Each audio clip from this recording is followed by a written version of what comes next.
people, welcome to LAZADA's Tech, where we do tech in your life in style. Today's video features the Xiaomi 13, and this phone is pretty interesting because it's powered by a flagship processor, a Snapdragon 8 Gen 2, and it's fitted with those LAZADA cameras. So if you're new to the channel, know that in these videos, I'm gonna take you with me as I use the phone in normal, everyday travel scenario, so you can see for yourself just how these cameras perform.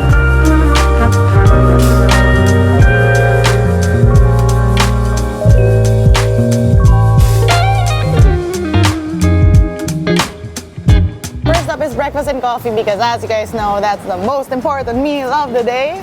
Let's go.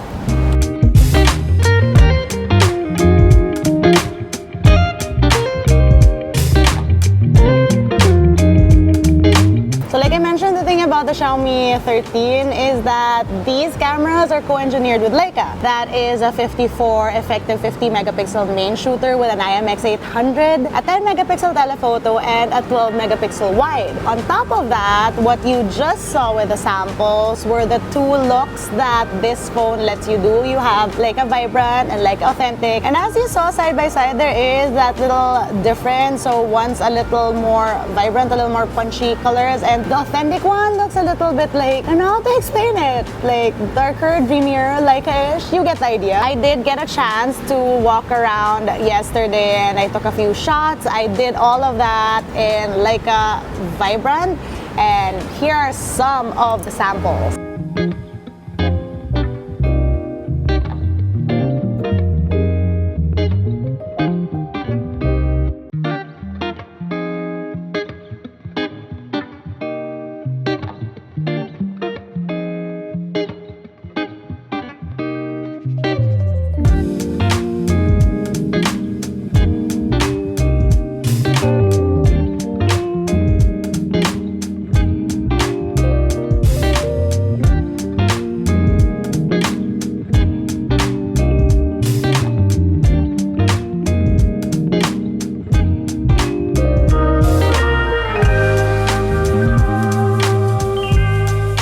Because we did Leica Vibrant yesterday, I think throughout the day I'm gonna be on the Leica Authentic mode. And also, this is the front-facing camera of the Xiaomi 13. Now you can only do like up until 1080p 30 FPS with the front-facing camera, which is, honestly, I feel like that's a shame. I really want 4K on my front-facing video, but is what it is. So another one of the Leica things apparently is on portrait photo, you get these options. You have 35mm black and white, early bokeh 50mm, portrait 75, soft focus 90.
So we obviously did not really continue vlogging yesterday, but I did have a couple of shots using like Authentic and shooting video with this phone. It was a nice chill day, and so I forgot to actually talk to you guys. It's 9:12 a.m. and we're gonna go explore more, but just to put on record, it's 98% right now. The battery, it's 4,500 milliamp hour for the Xiaomi 13. And this thing does 67-watt wired charging and 50-watt wireless fast charging.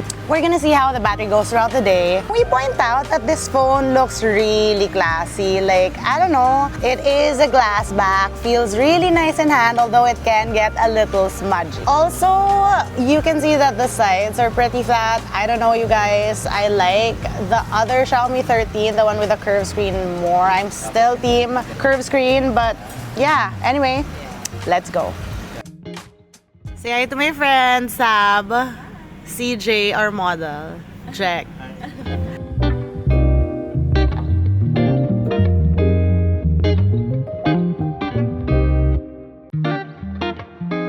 So we've been shooting in 4K 24 FPS. It has wide, and that can zoom up until 2x. Well, okay, to switch cameras, what you really need to do is stop recording. And this is now 1x 4K 24 FPS, zooming in up until 6x. 6x, back to 1x, 4K 30 FPS this time, and you can zoom up until 6x, back to 1x, and then a wide that records when you stop and go back to wide.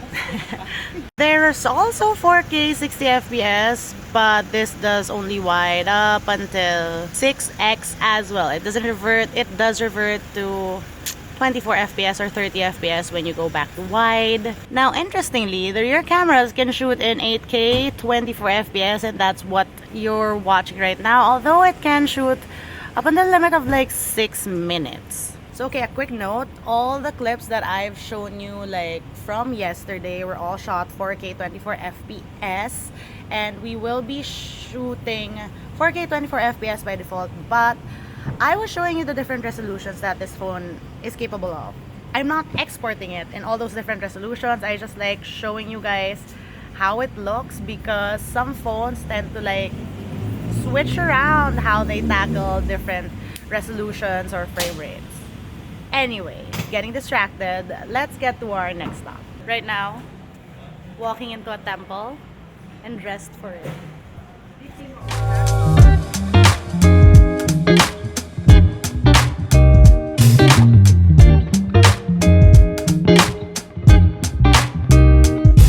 So this is normal walking and talking 4K, but there is a steady video mode, and this is what that looks like right now, walking and talking. Steady Pro video this time, and this is how that looks like. So 2 other different steady modes on top of the normal mode.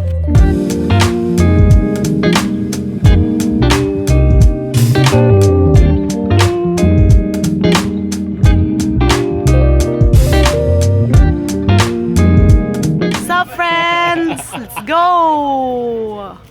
Ang ganda ng kulay. Fight!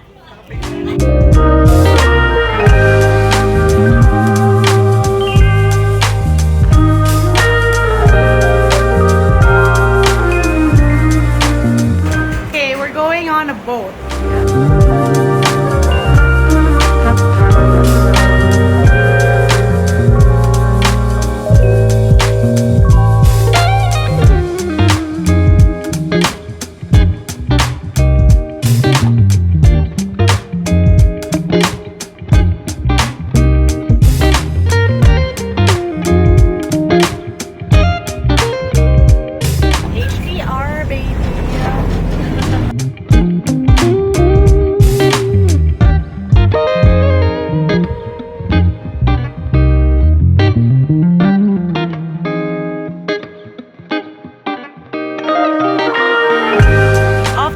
So we are testing out low light on this phone. Let's go.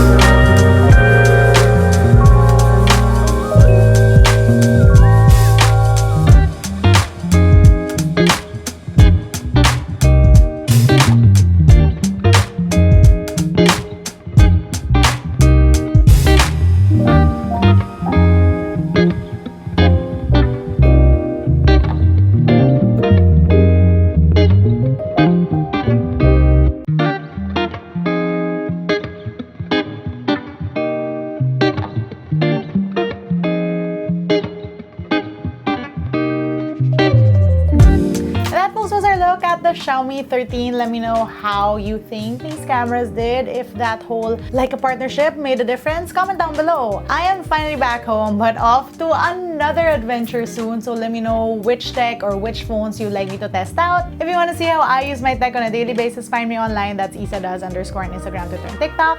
Till next time.